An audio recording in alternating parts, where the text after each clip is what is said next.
Hey YouTube, Topher Anderson here in Seattle with the ZSK Research and Training Center. So what we're looking at today is how to make a couple different embroidered face masks. So the face mask goal right now is to, again, keep and contain droplets inside of the face so they don't spread around all over. And so what we're trying to do here is create a couple different versions of embroidered masks that can kind of create some ability to kind of shield the environment. So we're going to walk through our process here. If you have any tips or tricks or ideas, please leave them in the comments and we'll kind of get back and kind of work through in that regard. So what we've got here, our first bit is our cutting table. So again, this is to save a lot of time so that we don't have to cut everything by hand and measure it. So what we'll do is we'll turn our cutter on, we'll be able to go through, we can slice right up and down, and that allows us to have exactly the size of fabric that we need. So the next step is we'll take that fabric over here, and we'll start to put it onto our racer machine. So what this machine does is this machine embroiders down the stitches to be able to create the seam line, and then also switches to the hot air cutter to start cutting around the outside so that we can start making mats and cut them out on the machine itself. And with this design, if we flip it inside out, you'll see we have a pretty good conformance to the face inside of here, which starts to give us some of the ability to lock down on that piece.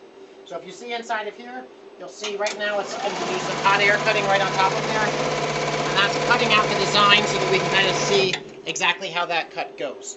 So one of the problems with this mask, though, is that it doesn't work for every face type. So if you notice, for my nose, because I have a larger nose, it doesn't lock in near the nose. And we have a gap here where you can see if I breathe hard, my glasses fog up.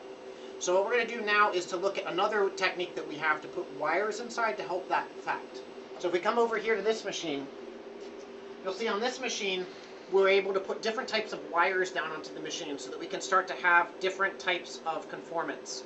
And this way we can start to lock in different designs so that we can kind of really get that piece that fits against our face. This machine, you'll see, runs two different runs. Right now it's going to run our FN, our outline pieces, and then it also is going to run our wire piece over here on the wire bit in a little bit. Following that, it's also going to cut those pieces out. So what we can do is once the pieces come out as these two-layer pieces that we've chatted about, we can go into our processing room to start to process these. So come along. So in this machine here, we have a pop riveter, which lets us put rivets in. It's a very quick machine. If we turn it on, we can start to put each one of these rivets in.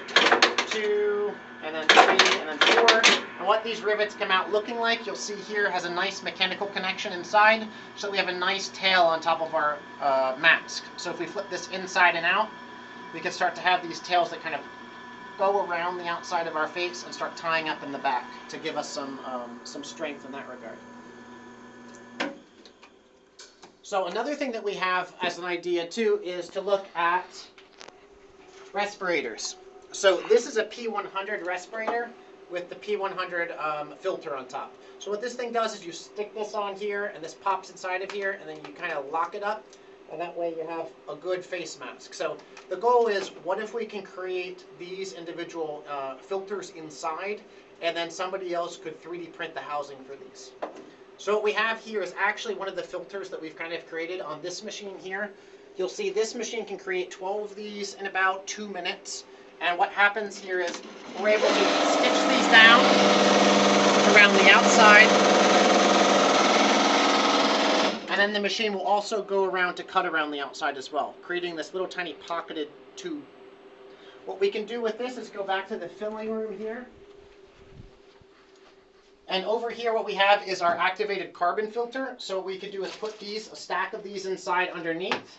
Once these are inside, we go inside and you'll see there's some carbon inside in the back. And we can fill those up nice and cleanly inside. And that allows us to kind of go through and create these filled filter packs. And this way carbon doesn't get everywhere. So once we have a filled filter pack, we can take this over here to the sewing machine. And this filter pack we can kind of place right underneath here. We bring down.